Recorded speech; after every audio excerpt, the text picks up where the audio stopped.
क्या oral form या tablet form जो हम यूज़ करते हैं उसकी पीसीटी करनी चाहिए या नहीं करनी चाहिए? बहुत से लोग जो है मुझसे ये क्वेश्चन जो है ना वो पूछते हैं। तो चलिए इस वीडियो में हम इसका आंसर जानने की कोशिश करेंगे।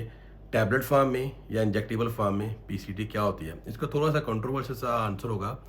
कुछ लोग शायद इससे एग्री करें, कुछ लोग एग्री नहीं करेंगे, बट मैं कोशिश करूँगा आपको समझाने की कोशिश करूँ। ठीक हो गया? पहली चीज़ ये अंडरस्टैंड करने की कोशिश करते हो कि अगर आप स्टीरॉयड, टेस्टोस्टेरोन कुछ भी है, डेका कुछ भी आप अपनी बॉडी में इंजेक्ट करते हो, वो डायरेक्ट आपके ब्लड स्ट्रीम में जाएगा। ब्लड में जाके क्या होगा, आपका पिट्यूटरी को बोलेगा कि भाई मैं अब आ गया हूँ अंदर। तो आपकी पिट्यूटरी देखेगी, आपकी बॉडी देखेगी ऑलरेडी मेरी बॉडी में टेस्टोस्टेरोन मौजूद है, जितना मैंने बनाना है उससे ज़्यादा बॉडी के अंदर प्रेजेंट है, लिहाजा मुझे बनाने की ज़रूरत नहीं है। तो आपकी अपनी प्रोडक्शन को बॉडी बंद कर देगी। इसी तरह अगर आप टैबलेट फॉर्म लेते हो तो टैबलेट फॉर्म में क्या होगा, पहले आपके स्टमक में जाएगी, वहाँ से लीवर से पास थ्रू होकर आपकी सेम ब्लड स्ट्रीम में चले जाएगी और सेम वही काम करना शुरू कर देगी। हो सकता है कुछ घंटे इसको लगें वो प्रॉपर प्रोसेस में डाइजेशन के हिसाब से। ठीक हो गया?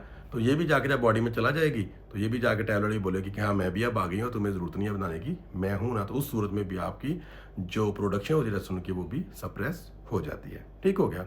अब थोड़ा नेक्स्ट चीज़ की तरफ आते हैं। पीसीटी इसमें करनी चाहिए या नहीं करनी चाहिए ओरल में इंजेक्टेबल फॉर्म में? देखो दोनों सूरतों में क्या हो रहा है कि आपके नेचुरल टेस्टोस्टेरोन जो प्रोडक्शन है वो सप्रेस हो रही है। अब बहुत से लोग होते हैं बोलते हैं सर मैंने एक डब्बी डायनाबोल की है वो यूज़ किया, एक डब्बी एनावार की यूज़ की है, तो इसके बाद मुझे पीसीटी करनी चाहिए कि नहीं? चाहे ब्रदर आप 1 गोली यूज़ करो, 10 गोली यूज़ करो, होता क्या है बेसिकली, अगर आपने एक डब्बी यूज़ किया 1 मंथ, अब 1 मंथ में आपका कौन-सा कि बहुत बड़ा मसल मास आपने गेन कर लिया या मिस्टर इंडिया, मिस्टर पाकिस्तान का मुकाबला खेल लिया, ऐसा तो नहीं होगा। हो सकता है 2-3 किलो आपने वज़न जो है ना वो गेन किया हो। तो इस सूरत में आप पीसीटी करोगे भी, नहीं भी करोगे तो कोई ख़ास फ़र्क नहीं पड़ जाता, डज़न्ट मैटर। जबकि जब इंजेक्टेबल फॉर्म में आप साइकिल वगैरह लेते हो तो प्रॉपर 2.5-3 मंथ का आपने साइकिल करना, तो उसके बाद जब आप चाहते हो जो आपने पैसा लगाया, मेहनत की है, वो आपकी ज़ाया ना ज उस केसेज़ में मोस्टली जो होता है, क्या पीसीटी वगैरह जो है ना वो कर ली जाती है। अदरवाइज़ अगर आप पीसीटी नहीं भी करते हो, दोनों सूरतें में भी, तो क्या होता है हमारी बॉडी 90 से 100 दिन के अंदर, 90 टू 100 डेज़ के अंदर नेचुरली खुद उसको नॉर्मलाइज़ करने की कोशिश करती है और 90% 90-95% उसको वो नॉर्मलाइज़ कर देती है। अगर किसी बंदे ने बहुत ज़्यादा अपने साथ ज़्यादती ना की हो, बहुत-बहुत हाई डोसेज या बहुत 2-3 साल से साइकिल उसने ना चलाया हो, मतलब 2, 4, 5, 6 मंथ अगर उसने साइकिल चलाया है और उसके बाद वो पीसीटी नहीं भी करता है, तो 90 टू 100 डेज़ के अंदर बॉडी इसको दोबारा से खुद से नॉर्मलाइज़ कर देती है। इवन वो इंजेक्टेबल फॉर्म में हो, इवन वो टैबलेट या ओरल फॉर्म के अंदर मतलब उसको आप यूज़ कर रहे हो तो।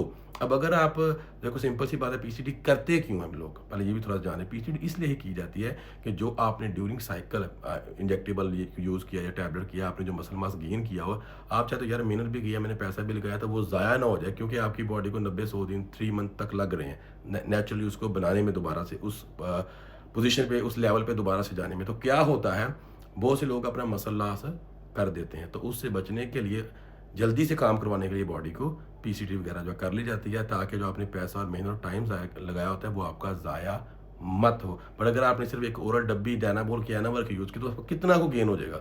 2-3 किलो। तो वो लूज़ भी हो जाएगा तो क्या फ़र्क पड़ जाएगा? ठीक है? इसीलिए ओरल फॉर्म में मोस्टली लोग जो होते हैं वो पीसीटी नहीं भी करते हैं, तो हमारी बॉडी खुद उसको नॉर्मलाइज़ कर देती है, डज़न्ट मैटर। अगर आप इंजेक्टेबल फॉर्म में भी नहीं करते, बहुत से लोगों को पीसीटी सूट नहीं करती है, स्किन पे दाने वगैरह हो जाते हैं, तो उनका क्या होता है, उनको वैसे ब्रेक दे दी जाती है, उनको बोला जाता है डाइट आप अच्छे से लो, कोई सप्लीमेंट वगैरह ऐड करवा दिए जाते हैं उनको, और एक्सरसाइज वगैरह वो प्रॉपर करते हैं।